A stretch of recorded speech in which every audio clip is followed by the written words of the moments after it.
بسم اللہ الرحمن الرحیم۔ ناظرین کرام، اگر کوئی شخص چاہتا ہے کہ اس کی زندگی پاکیزہ ہو جائے، اسے اطمینان و سکون میسر آ جائے، زندگی میں اطمینان و سکون کے لیے سب سے اہم دل کا اطمینان و سکون ہے۔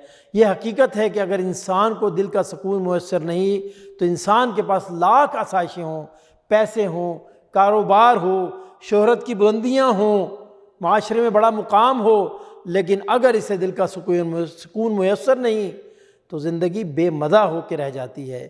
آئے دن سننے میں آتا ہے اتنا بڑا آدمی تھا لیکن زندگی سے تنگ آ کر خودکشی کر بیٹھا۔ ایسا کیوں ہوتا ہے؟ ایسا صرف اور صرف دل کی بے سکونی کی وجہ سے ہوتا ہے۔ بظاہر آدمی بڑا خوش اور مطمئن ہوتا ہے لیکن اندر سے سخت ٹوٹ پھوٹ کا شکار ہوتا ہے۔ ناظرین کرام، اللہ جو ہمارے خالق و مالک ہیں وہ اس بیماری کا حل بتلا رہے ہیں۔ حضرات ذرا غور سے سنیے، اللہ تعالیٰ کیا فرما رہے ہیں؟ الا بذکر اللہ تطمئن القلوب، دل کا سکون اور دل کا اطمینان صرف اللہ کے ذکر میں ملے گا، اللہ کی یاد میں ملے گا، اللہ سے تعلق قائم کرنے میں ملے گا۔ آزما کے دیکھ لیجئے ناظرین کرام، اللہ کا ذکر کیا ہے؟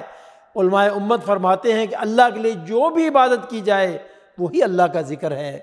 اللہ نے قرآن کریم میں موسیٰ علیہ السلام سے فرمایا، اے موسیٰ میرے ذکر کے لیے نماز قائم کرو۔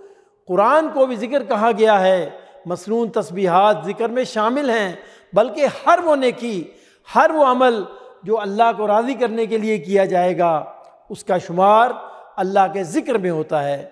ناظرین کرام، ایک بات اچھی طرح جان لیجئے، جو لوگ دلوں کا اطمینان اور دلوں کا سکون دوسری اشیاء میں تلاش کرتے ہیں ان کے لیے اللہ رب العالمین کی طرف سے سخت وعید ہے کہ انہیں دل کا سکون کبھی میسر نہ ہو سکے گا۔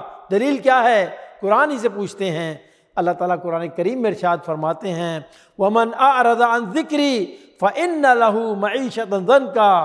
اللہ اکبر فرمایا، اور جو کوئی ہمارے ذکر سے منہ موڑے گا اس کے لیے دنیا کی زندگی تنگ کر دی جائے گی۔ اس آیت کی تفسیر میں بہت کچھ بیان کیا گیا ہے۔ انسان ذرا غور تو کرے کہ وہ کون کون سی چیزیں ہیں جس سے ایک انسان کی زندگی تنگ ہو سکتی ہے۔ انسان صحت کے مسائل کا شکار ہو سکتا ہے، معاشی بدحالی، اولاد کی نافرمانی سے تکلیف پہنچ سکتی ہے، معاشرے میں عزت پامال ہو سکتی ہے، دوستوں کے بجائے دشمن زیادہ بن سکتے ہیں، بیوی کی جانب سے پریشانی آ سکتی ہے، رشتہ داروں کی جانب سے پریشانی آ سکتی ہے۔ مفسرین کرام بیان کرتے ہیں کہ یہ تمام اشیاء معیشت ضنکا میں شامل ہیں۔ چنانچہ ان تمام پریشانیوں کا حل اللہ تعالیٰ قرآن کریم میں بتلا رہے ہیں۔ اللہ سے تعلق قائم کرو، اللہ کا ذکر کرو۔ کاش قرآن کی نصیحت ہماری سمجھ میں آ جائے۔ اللہ تعالیٰ کی بارگاہ میں دعا ہے کہ ہمیں اپنے ذکر کرنے کی، اپنے تعلق کو قائم کرنے کی اور اپنی رضا حاصل کرنے کی توفیق عطا فرمائے۔ آمین یا رب العالمین۔ وصلی اللہ علی نبینا محمد۔